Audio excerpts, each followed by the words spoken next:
Hello again.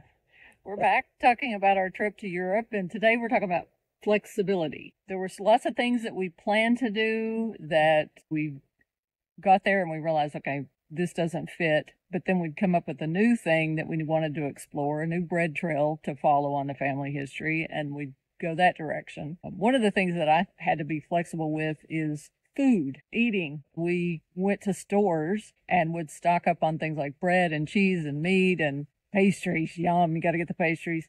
That way we wouldn't always have to stop somewhere to eat. We could just eat in the car as we went, and maybe one meal at a restaurant and on some days, and some days not at all. So that's my part of the flexibility there. What about you? Well, and I think being open to what might happen. We were originally going to Poland for one day, one overnight, and some things happened and some opportunities opened up, and some relatives were able to meet us there on a day that was not on our schedule. And then coming out of Poland, something else opened up that was not on our schedule. It wasn't quite day to day, but it was close. And one of the things that happens a lot in family history is that you're oftentimes going to be in small villages or off the beaten track.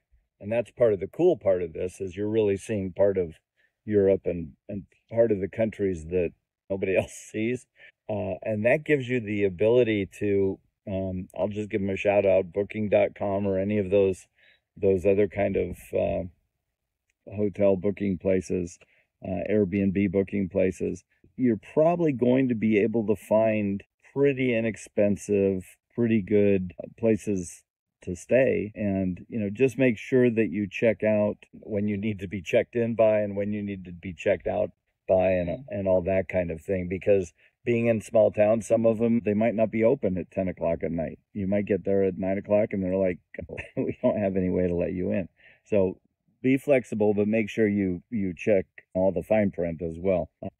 Be open to what you're going to do. And because you're off the beaten path, and I think Marnie became really good at this, we weren't looking necessarily to go to see all the touristy things in Europe, but when we'd see something that you wanted to see or something you wanted to do, like a Bäckerei or a Konditorei, she'd be like, hey, let's go look at that thing. I think I went with the perspective of I'm going to be flexible. I don't know anything about Europe. I had no expectations. I knew we were going mainly to look for your people, and there were a few things I wanted to do.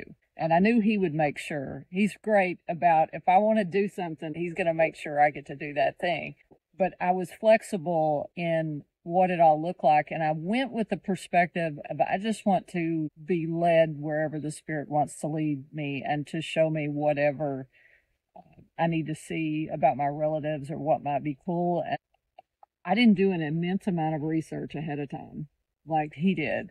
And so a lot of the things that I learned about my ancestors was like going there and then coming back and then watching a movie about Zwingli and realizing with your ancestors in it. My ancestor was his best friend, and I had no idea while we were there. But we learned about We didn't even know who Zwingli was before we left. No, but the interesting thing was I was really drawn to it and even asked to take this pamphlet about it because I knew something told me. The Spirit said, grab that. You need that. And so just trusting where the Spirit leads.